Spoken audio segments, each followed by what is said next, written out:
Hello and welcome. I'm Chay Hofileña and this is your 6 p.m. wrap.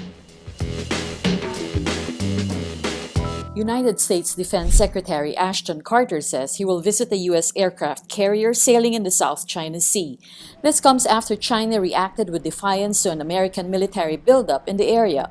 Carter's trip to the warship is the latest move by the U.S. to show it is committed to maintaining security in the South China Sea.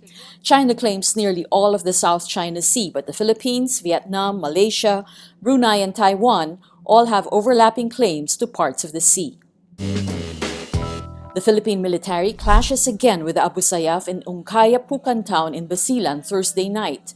4 soldiers are wounded, while 1 Abu Sayyaf member is killed during the 2-hour encounter.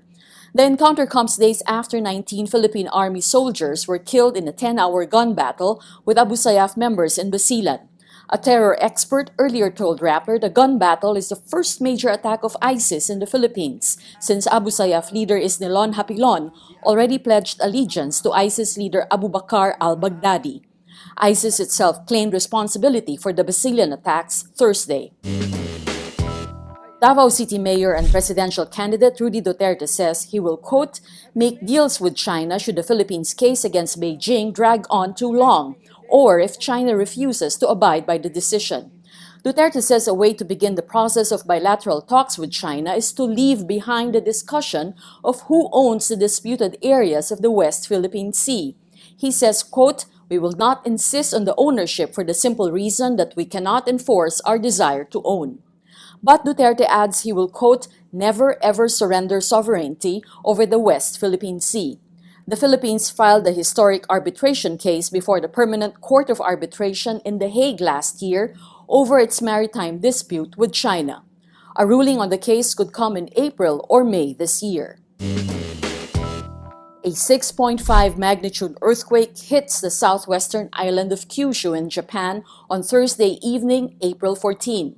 At least 9 people are killed while 761 are injured. Officials warn the death toll can rise as rescuers scour the collapsed buildings. A Filipino is reported to have been trapped under a vehicle but is already rescued.